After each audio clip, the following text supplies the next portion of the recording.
Assalamualaikum and a very good afternoon. I would like to present about the systematic approach to the specific defect survey report for building, which is part of building pathology investigation report. The type of building is double-story terrace house, which is located at Taman Utama in Alostar, Kedah. Codes of practice is conduct based on CPBS 101, Codes of Practice for Building Inspection by RISM. The building defect will be evaluated based on Building Assessment Rating System (BARIS). First, we will look into the condition assessment, which has scale value of new or as new, fair, poor, very poor, or dilapidated. Secondly, we will look into the priority assessment, which categorized under the normal or routine or urgent or emergency. Finally, the building defect condition will be decided whether it falls under these planned maintenance categories or condition monitoring categories, or it might need serious attention. While based on my case studies, there are 5 defects which is categorized under planned maintenance, and the other 5 is categorized under condition monitoring. Alright, let's take a look at defect sheet number 1 to 10. We will further discuss on the defect details, the cause and remedies. For defect sheet number 1, this is about the dampness from water penetration. The level is on ground floor level, which is located at internal wall. The condition is categorized in group 3, priority in group 2, and the metric we will have 6. The color will be yellow. Defect description is rising dampness or moisture on wall from the ground travel up through the walls by capillary action. The groundwater is effectively sucked up through tiny tubes in the bricks like a series of straws. The possible cause of this defect is single skin plastered brick wall concrete frame. The dampness accumulate within the walling.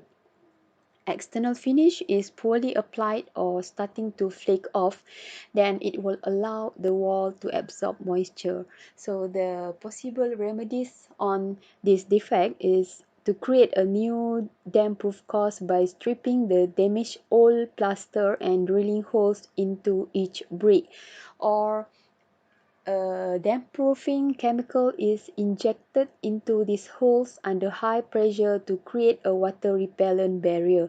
The wall is then re-plastered, followed by application of wall paint. Defect sheet number 2 is about shrinkage crack, which in ground floor level and located at floor slab. The condition of this defect is categorized in group 2. The priority is in the group 1, and we will have the matrix of 2 and the color is green. The defect description is shrinkage cracks on concrete floor slab. It is due to the empty space from water which leaves behind large voids between the solid particles, and it will make the concrete weaker and more prone to cracking. The possible cause of this defect is low permeability in concrete durability. Factors that controls concrete permeability like water-cement ratio, use of admixtures, curing, A voids due to deficient compaction, micro cracks due to loading, cyclic exposure to thermal variation, and age of concrete. Secondly, it's evaporation of water out of the concrete as it cures, and the possible remedies of this defect is epoxy injection, routing and sealing, grouting, stitching, drilling and plugging, or gravity filling of cracks in concrete. Defect sheet number 3 is about drywall crack in ground floor level. The location is in ceiling. The condition is categorized under group 2. The priority also under group 2 and will have a matrix of 4 and the color is green. The defect description is poor quality framing connections that permit movement and settlement that lead to drywall cracks, tears or drywall joint tip separation. Drywall cracks at ceiling might be a sign of structural damage. The possible causes of this defect is ceiling changes height across the length of a wall, resulting a gap between wall and ceiling. Coefficients of thermal and moisture expansions and contraction or movement for gypsum board products. The underlying cause may have been a combination of framing shrinkage and slight sagging of the supporting floor structure. And the possible remedies of this defect is patching job with fiberglass mesh tape. Defect sheet number 4 is holes in ceiling, which is in first floor level. The condition is false under group number 3. The priority is number 2 and we will have the metric of 6 and the color is yellow. The defect description is holes in ceiling can create moisture penetration which lead to damage the roofing materials and left untreated will only end up getting worse. Humidity that gets from the hole will eventually lead to mold and mildew. The possible causes of this defect is termites that are living in and feeding on walls or ceilings often break through the drywall or wood, and drywood termites even create holes known as kick-out holes through which they dispose of their fecal matter and force out waste. Termites sometimes even fall through these holes. Leaks, lighting or fixture installation, and simple accidents or poor workmanship. And the possible remedies of this defect is to patch with a mesh drywall patch or make a square patch out of a new piece of drywall to fill in larger holes.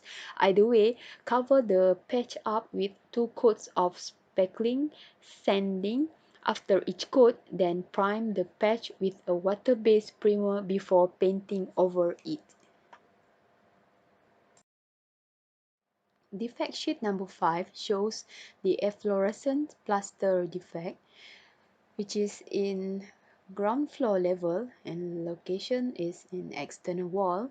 The condition of this defect is under group 2.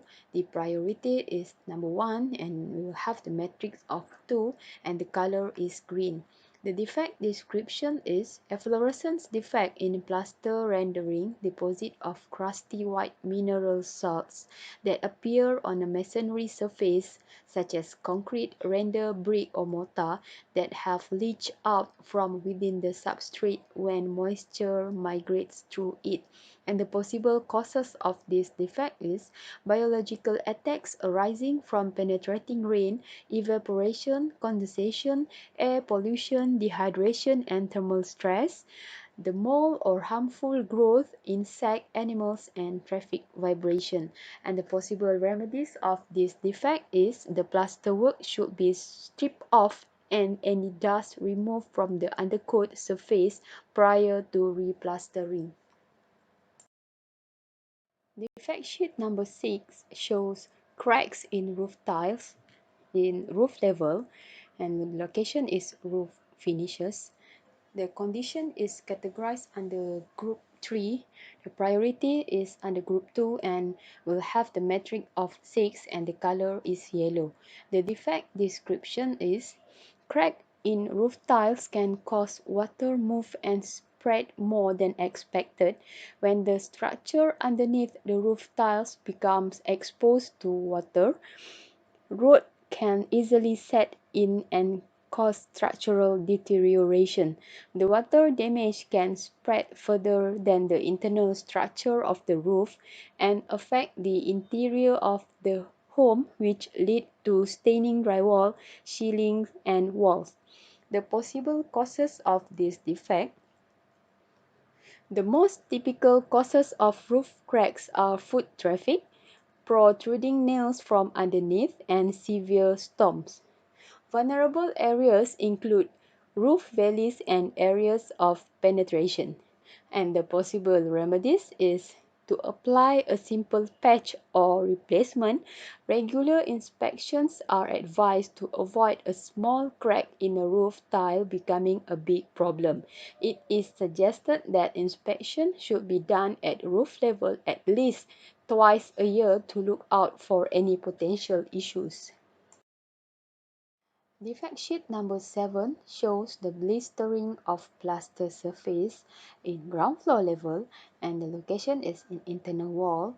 The defect condition is categorized under group 2 and the priority under group 1 and will have the matrix of 2 and the color is green.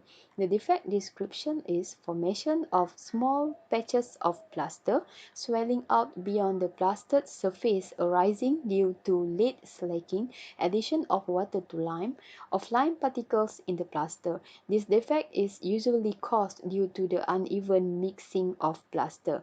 The possible causes of this defect is inappropriate mixing between cement and its components used to form plaster, rise of dampness through the wall, and the absence of a damp-proof course. And the possible remedies is removal of bubbling materials, the peeled paint, crumbling paint materials, and the blistering plaster, surface cleaning, apply a coat of primer, and fill the missing plaster and level the wall, either using a jointing compound or patching plaster. Defect sheet number 8 indicates of sign of dampness in plaster ceiling, which is in ground floor level and the location is in the ceiling. The defect condition is categorized under group 3 and the priority under group 2 and will have the matrix of 6 and the color is yellow. The defect description is penetrating or lateral damp. Watermarks appear can cause deterioration to the ceiling finishes and can even cause rot to timbers. The damp can get worse after heavy periods of rain, and the possible causes of this defect is broken or loose tiles or slates, blocked or leaky gutters, damaged flushing, leaking pipe, expanding damp patch somewhere on a ceiling or underneath a basin, sink or bath, and poor workmanship in installing piping system. And the possible remedies of this defect is repair broken or loose slates or damaged flashing, repair mortar and render on the outside walls, and to remove the constraint to enable expansion to develop fully. This may involve changing the position of a pipe run or clearing obstruction, tighten or remake joint. Defect sheet number 9 is about concrete honeycomb, which is located in column at ground floor level. The defect condition is categorized under group 3 and the priority is under group 2 and we will have the metric of 6 and the color is yellow.